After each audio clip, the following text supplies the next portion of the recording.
अस्सलाम वालेकुम दोस्तों, मैं दुबई स्टेडियम में मौजूद हूँ। इंडिया ने एक मरतबा फिर एशिया की एक ऐसी टीम जिसके बारे में रैंकिंग में कहा जा रहा था कि जनाब ये नंबर 3 या नंबर 4 या नंबर 2, क्योंकि अब जूं जूं होकर टीमें हारती जा रही हैं, तो इंडिया ने पता नहीं किस नंबर की एशिया की टीम को शिकस्त दे दी है। क्योंकि श्रीलंका भी बाहर हो गया टूर्नामेंट से, अफगानिस्तान भी टूर्नामेंट से बाहर हो गया, अब बांग्लादेश भी आज इंडिया के खिलाफ मैच हार गया। अब पाकिस्तान और बांग्लादेश का जो मैच है वो एक सेमीफाइनल का दर्जा इख्तियार कर गया है। जो भी ये मैच जीतेगा वो इंडिया के खिलाफ फाइनल खेलेगा एशिया कप क्रिकेट टूर्नामेंट 2025 का। सरदार औरंगज़ेब साहब मेरे साथ मौजूद हैं। कल मैं और आप जब अबू धाबी खड़े थे तो मैंने कहा कि जी एशिया की नंबर 2 टीम कौन है आफ्टर इंडिया, तो आपने कहा कि जी नंबर 1 टीम का 28 को फैसला होगा। आज जो बैटिंग डिस्प्ले बांग्लादेश ने शो किया, हालांकि उन्होंने इंडिया को आखिरी 10 ओवर में अच्छी बॉलिंग की, तो पाकिस्तान को आप कहाँ पे देख रहे हैं आप? देखिए, बांग्लादेश अच्छी क्रिकेट खेल रहा है। लास्ट मैच उन्होंने जो श्रीलंका के अगेंस्ट खेला, आज भी अच्छी बैटिंग की है। अगर वो विकेटें मेरे ख्याल में मिडल में अगर थोड़ी सी बचा के रखते तो हो सकता है ये टोटल चेज भी कर सकते थे। और जिस तरह की उन्होंने बॉलिंग की है, कमबैक किया। एक बात आज थोड़ी सी तो जो खुल के सामने आ गई है कि अभिषेक शर्मा के इर्द गिर्द इंडियन टीम घूमती है, क्योंकि जैसे वो आउट हुए आपने देखा स्कोर बड़ा अच्छा जा रहा था और लग रहा था कि शायद 225 इंडिया कर ले, मगर हार्दिक पांड्या के क्रीज पे मौजूद होते हुए आखिर दम तक वो क्रीज पे मौजूद रहे, लेकिन रन्स इतने नहीं कर सके। तो इससे लगता है कि सूर्या कुमार यादव भी जो है वो भी आउट ऑफ फॉर्म है। तो ये शुभमन गिल और अभिषेक शर्मा अगर जल्दी आउट हो जाते हैं तो मेरे ख्याल में इंडिया भी बैटिंग में स्ट्रगलिंग कर रहा है। बांग्लादेश की बात आपने की, कल पाकिस्तान का बड़ा मैच बांग्लादेश के अगेंस्ट है, लेकिन बांग्लादेश अच्छी क्रिकेट खेलता हुआ आ रहा है। पाकिस्तान की स्पेशली अगर बैटिंग की बात करूँ तो बैटिंग उस तरह की अच्छी नहीं है जिस तरह वो बॉलिंग कर रहे हैं। तो मुझे लगता है मैच तो कल कांटेदार होने वाला है, लेकिन डेफिनेटली पाकिस्तान जीतेगा। बांग्लादेश के 100 के ऊपर हालात बहुत पतले हो गए थे और पाकिस्तान ने इस टूर्नामेंट के अंदर तकरीबन 3 मरतबा टीमों को 100 के नीचे आउट किया हुआ है। सो पाकिस्तान की बॉलिंग स्ट्रेंथ को देखते हुए और आज इंडिया की जो कुलदीप के आखिरी 2 ओवर बचा के रखे थे उनके कप्तान ने, वो बड़े क्रूशल साबित हुए। और वरुण चक्रवर्ती ने भी अपने आखिरी 2 ओवर्स के अंदर बहुत अच्छी बॉलिंग की है। तो क्या पाकिस्तान जो है जो प्लेइंग 11 पाकिस्तान के श्रीलंका के खिलाफ खेली है उन कंडीशन में इंडिया के खिलाफ, ये आपने प्लेइंग 11 खिलाई थी यहाँ दुबई में, वो प्लेइंग 11 मैच नहीं निकाल सकी थी? देखिए, बांग्लादेश की बड़ी वजह आज मेरे ख्याल में ये भी हो सकती है कि उनकी 4 चेंजेस थी और यकीनी तौर पर विनिंग कॉम्बिनेशन को बरकरार रखना चाहिए था, लेकिन जाहिर है उनको पता होगा कि क्यों उन्होंने 4 ये तब्दीलियां की है। जहाँ पे बॉलिंग इंजर्ड थे, कप्तान तो फिर भी 3 तो उन्होंने किया है। बॉलिंग की जहाँ तक आपने बात की, देखें इंडिया के पास ऑप्शन बहुत हैं, पाकिस्तान के पास भी ऑप्शन बहुत हैं। उनके पास स्पिन डिपार्टमेंट में आप देख लें 3-4 ऑप्शन है, तो मेरे ख्याल में उसका वो बड़ा अच्छा कंडीशन का इस्तेमाल करते हैं, बड़ा अच्छा यूज़ करते हैं। और बांग्लादेश की टीम अगर थोड़ी विकेट पे रुक के खेलती है, विकेट ऐसा था कि इस पर ये रन चेज हो सकते थे, जिस तरह सैफ ने एक इनिंग्स खेली बड़ी ज़बरदस्त किस्म की, वो कि उनके कैचेस भी ड्रॉप हुए और इंडिया की टीम लगातार मेरे ख्याल में 8-10 कैच इन 2 मैचेस में ड्रॉप कर चुकी है। लेकिन अब पाकिस्तान और बांग्लादेश का बड़ा मुकाबला है और मुझे इसलिए थोड़ा सा डाउट हो रहा है कि बांग्लादेश अच्छी क्रिकेट खेलता हुआ आ रहा है, पाकिस्तान बैटिंग अच्छी नहीं कर रहा, बांग्लादेश बैटिंग भी अच्छी करता हुआ आ रहा है। बॉलिंग नो डाउट पाकिस्तान की अच्छी है, पाकिस्तान के पास ऑप्शन है, 7-8 ऑप्शन पाकिस्तान के पास है बॉलिंग में। अब देखना यह है कि जिस तरह सलमान अली ने श्रीलंका के खिलाफ बड़े राइट डिसीजन किए, राइट मैन को राइट जॉब दी, तो अगर इस तरह की डिसीजन सलमान अली अगर करते हैं तो डेफिनेटली हम बॉलिंग से ही मैच जीत सकते हैं। सुफियान के तो फिर चांस नहीं लग रहे हैं, क्योंकि आज तो थोड़ा स्पिनर्स ने डोमिनेट किया इंडिया की तरफ से। अब तो पाकिस्तान को विनिंग कॉम्बिनेशन बरकरार रखना चाहिए, क्योंकि जब इतनी ज़्यादा शफल और इतनी ज़्यादा चेंजेस करते हैं ना, तो आपका कॉम्बिनेशन डिस्टर्ब हो जाता है, जिस तरह आज बांग्लादेश का हुआ। मेरे ख्याल में अगर सुफियान मुकीम नहीं भी खेलते, हुसैन तलत खेलते हैं, तो हुसैन तलत ने बॉलिंग में भी अच्छा किया, बैटिंग में भी अच्छा किया, और सुफियान के बगैर भी स्पिन बॉलिंग जो है वो पाकिस्तान के पास है। सलमान अली का खुद उन्होंने एक अबू धाबी में ओवर किया, सैम आपके टूर्नामेंट का बेहतरीन बॉलर जा रहा है, फिर आपके पास अबरार है। तो मेरे ख्याल स्पिन में पाकिस्तान के पास ऑप्शन तो है। नवाज़ को तो अभी तक हमने यूज़ नहीं किया जब से हम सुपर 4 में पहुंचे हैं, तो मुझे लगता है कि कॉम्बिनेशन का बरकरार रखना चाहिए और पाकिस्तान को इसी कॉम्बिनेशन के साथ फाइनल तक जाना चाहिए। लेकिन फिर भी आप उस तरह से दावा नहीं कर रहे हैं कि बांग्लादेश को पाकिस्तान आसानी से बीट कर पाएगा। हालांकि मेरे हिसाब से उनकी बैटिंग आज एक्सपोज हुई है। हालांकि उन्होंने श्रीलंका के खिलाफ बहुत अच्छी बैटिंग करके यहाँ टारगेट चेज किया था, बट आपके अंदर वो थ्रिल नहीं है कि बांग्लादेश को हम लताड़ देंगे। नहीं, वो उसकी वजह ये है कि आज जो उनकी चेंजेस थी ना, देखें इतने बड़े स्टेज के ऊपर 3-4 चेंजेस करके बेंच स्ट्रेंथ को लेके आए ना कहीं प्रेशर तो ज़रूर होता है।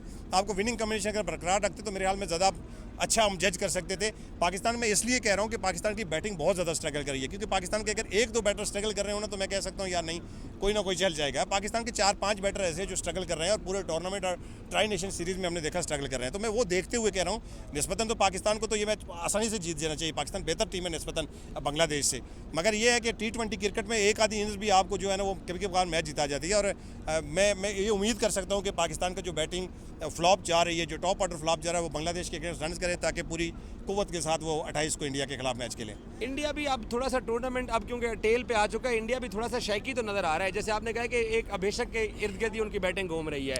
सो पाकिस्तान अगर अब जैसे आपने कहा कि right man for the right job दे तो ये 2 मैच पाकिस्तान निकाल सकता है। हम ठीक है, आप 100% दावा नहीं कर सकते हैं, बट वो एक उम्मीद तो है आपके पास, क्योंकि अगर आपका फ़खर स्कोर करता है, आपका कप्तान स्कोर करता है, और सबसे बढ़ के अगर आपका सैम अयूब आपको अच्छा स्टार्ट देता है। इंडिया ने भी आज अगर सर्वाइव किया है तो उनके ओपनिंग स्लॉट ने उनको सर्वाइव करने की में हेल्प किया है। दुरुस्त कहा आपने। अब तक जितनी बैटिंग इंडिया की तरफ से हुई है वो शुभमन गिल और अभिषेक शर्मा की तरफ से हुई है। तिलक वर्मा ने एक शहनशाह अफरीदी को छक्का जरूर गया था, इंपॉर्टेंट उनके छोटी सी जो पारी थी वो थी। लेकिन बाकी आप देखें संजू सैमसंग उनके आउट ऑफ टच हैं। आप उनके सूर्या कुमार यादव को देखें, RS से पिछली 10 बॉलों पे 3 दफ़ा वो आउट हो चुके हैं, आज भी उन्हें रन्स नहीं किए, तो वो भी फॉर्म में नहीं है। तो बीच में 2-3 हार्दिक पांड्या एंड तक खड़े जरूर रहे, लेकिन हार्दिक पांड्या जिस नाम से जाने जाते हैं उस तरह की बैटिंग नहीं कर सके।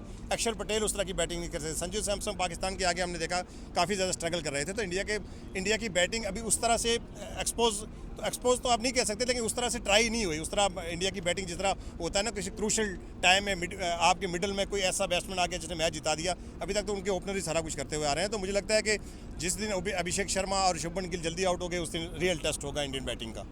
बांग्लादेश के खिलाफ मैच में फ़खर जमान का आप रोल देख रहे हैं, या आपको लगता है कि कप्तान और सैम अयूब में से कोई चल पड़ेगा? आपका क्या मुझे आखिरी जो पार्टनरशिप की थी ना फ़खर जमान और साहबजादा फरहान ने, मुझे लगता है कि बहुत अच्छा सेटल होकर ना, बहुत अच्छे रन्स करके, अच्छी बॉलें मिडल करके, तो वो एकदम से अजीब व गरीब शॉट के आउट हो जाते हैं। मैं ये कहता हूँ कि आप मिडल तक देखें ही ना कि सलमान अली क्या करेगा, या नवाज आके क्या करेगा, या पीछे आने वाले बैटर क्या करेंगे। इनको रिस्पॉन्सिबिलिटी लेनी चाहिए और किसी एक को लंबे 70, 75, 80 करने चाहिए, जिस तरह आज अभिषेक शर्मा पूरे टूर्नामेंट में करता हुआ आ रहा है, आज भी उसने किए। तो मैं ये कहता हूँ कि इनमें से किसी को टॉप 3 जो है, साइम अयूब को भी लेंगे, इनमें से किसी एक को 70, 75 करेगा कोई, तो फिर आपका मिडल ऑर्डर चलेगा। अब होता ही है कि हमारे पहले 6 ओवर में, पहले 8 ओवर में ही 3-4 आउट हो जाते हैं, तो पीछे आने वाले सलमान अली को बहुत बड़े स्ट्रोक में कर रही है, आपको पता है वो इनको एंकर करते हैं या स्ट्राइक रोटेट कर सकते हैं। हुसैन तलत भी इसी तरह के प्लेयर हैं। हसन नवाज को आपने रखा नहीं हुआ, मोहम्मद नवाज परसों चल गया, वो चले तो चांद तक, ना चले तो रात तक। तो मतलब इस तरह की बैटिंग परफॉर्मेंस से मुझे लगता है कि आप टूर्नामेंट नहीं जीत सकते, एक आधा मैच जरूर जीत सकते हैं। तो मुझे लगता है कि अगर आपने टूर्नामेंट जीते हैं तो डेफिनेटली पाकिस्तान के टॉप ऑर्डर को परफॉर्म करना चाहिए। श्रीलंका को अबू धाबी में जिस तरीके से पाकिस्तान ने हराया, या पाकिस्तान ने, ठीक है पाकिस्तान की अपनी 5 विकेटें गिरी हैं, बट उनको 130-32 तक पाकिस्तान ने कंट्रोल किया है। बांग्लादेश की आपने आज बैटिंग स्ट्रेंथ देख लिया है कि आए कुल्हाड़े चलाने के चक्करों में किसी ने सैफ का साथ नहीं दिया है। तो बैटिंग में आपने बात कर ली है, पाकिस्तान की जो बॉलिंग स्ट्रेंथ है, किस ऐसे बॉलर के ऊपर आप कल के मैच पे इन्हिसार करने को तरजीह देंगे? देखिए, पाकिस्तान का जो प्रीमियर फास्ट बॉलर है शहनशाह अफरीदी RS, मैं तो उन्हीं के साथ जाऊंगा, क्योंकि वही आपके जेन्युइन बॉलर है। और इब्रार जिस तरह की बॉलिंग कर रहे हैं, बहुत ज़बरदस्त कर रहे हैं, और यही मेरे ख्याल में 3 की बॉलर है, और इन्हीं का कल जो है ना वो अहम रोल होगा। इब्रार का कितना अहम किरदार होगा? 8 रन दिए। इब्रार सिर्फ एक मैच में जो इंडिया के खिलाफ था उसमें दिए, बाकी तो वो 4 ओवर में 10-12, 13 ट्राई नेशन सीरीज़ में के फाइनल आप देख लें, उससे पहले का मैच देख लें, उसके बाद के मैच देख लें, बहुत ज़बरदस्त बॉलिंग कर रहा है माशाल्लाह। होपफुल कि इसी तरह वो कंटिन्यू करे। और इंडिया के खिलाफ, चूँकि मैं समझता हूँ कि इंडिया के खिलाफ उसको बहुत जल्दी हम लेके आ गए थे 3रे ओवर में, और पावर प्ले के अंदर नए बॉल के साथ मेरा नहीं ख्याल कि इब्रार का कोई रोल होता है। उसको अपने टाइम पे अपने रोल पे बॉलिंग देनी चाहिए, तो वो डेफिनेटली अच्छा करेगा। औरंगजेब, एशिया के अंदर साथ इंडिया, पाकिस्तान, श्रीलंका, अफगानिस्तान, ये 5 टीमें बड़ी टीमें हैं, ठीक है। आज पाकिस्तान क्रिकेट टीम अपना पहला मैच इंडिया के सामने हार के खड़ी है, दूसरा बांग्लादेश से श्रीलंका से जीती हुई है। अब क्योंकि पाकिस्तान का एक बड़ा मैच आ रहा है, रात को है, क्या मैं ये कह सकता हूँ, या आप ये कहने की पोजीशन में हैं कि after India Pakistan is the second best Asian team? यार हमेशा से, इसमें से तो कोई दो राय नहीं है। ये तो वो लोग इस तरह के डिबेट करते हैं ना, जिन लोगों को आपके रिजल्ट भी शायकी होते रहे हैं, ये भी माने नहीं होते रहे हैं, लेकिन आप देख लें ना, आपने अफगानिस्तान को इस दफ़ा 3 दफ़ा हराया, 2 दफ़ा 3 दफ़ा हरा दिया ना। आपने श्रीलंका को भी हरा दिया, अबू धाबी में 3-4 दफ़ा के लिए 4 दफ़ा हरा दिया आपने। अब आप खड़े हैं, देखें पाकिस्तान का मसला जो है ना, पाकिस्तान प्रेशर को हैंडल नहीं कर पाता। यही नवाज है, कल जिस तरह वो छक्के मारा था आपने देखे, यही नवाज ने 15 ओवर में 5 बॉलें डॉट कर दी। तो ये जो दिमागी तौर ये जो दिमागी तौर पर ये प्रेशर लेके ग्राउंड में आते हैं ना कि इंडिया का, इसको अगर निकाल के ये नेचुरल खेले ना यार, कि हमारे आगे यही बांग्लादेश श्रीलंका है, तो ये किसी टीम से पीछे नहीं है।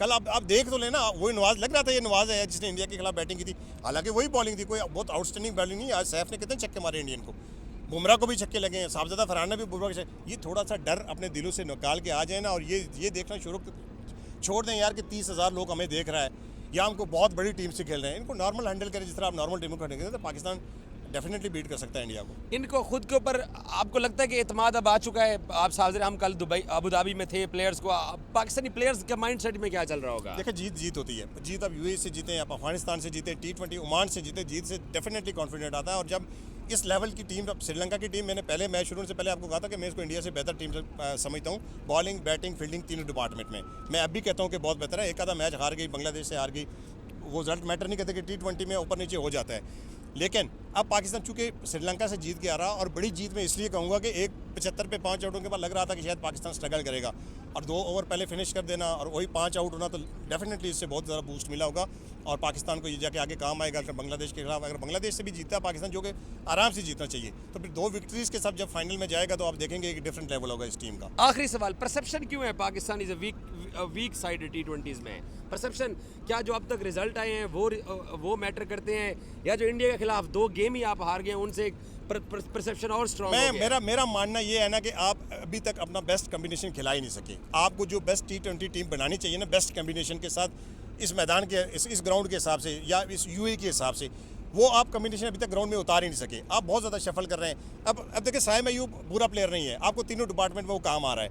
मोहम्मद हारिस बुरा प्लेयर नहीं है, लेकिन जब वो इतनी बुरी तरह अगर नाकाम हो रहे हैं ना, तो आपके पास एक आधी रिप्लेसमेंट होनी चाहिए। देखिए, हसन नवाज बुरा प्लेयर तो नहीं है ना, आप जब आए थे तो आप उस पर रिलाई कर रहे थे कि हमारा टॉप का बैटर है। अब वो फेल हुआ, उसकी जगह हुसैन तलत को जगह मिली, एक मैच उसका बुरा गया, दूसरे में मैन ऑफ द मैच की परफॉर्मेंस थी। इसी तरह आपके ऊपर बेंच स्ट्रेंथ पे इस तरह की होनी चाहिए, ताकि लड़कों के ऊपर भी एक खौफ और एक प्रेशर रहे यार कि मेरे को ऑटोमेटिक चॉइस नहीं हूँ, अगर मैं परफॉर्म नहीं करूँगा तो बाहर चला जाऊँगा।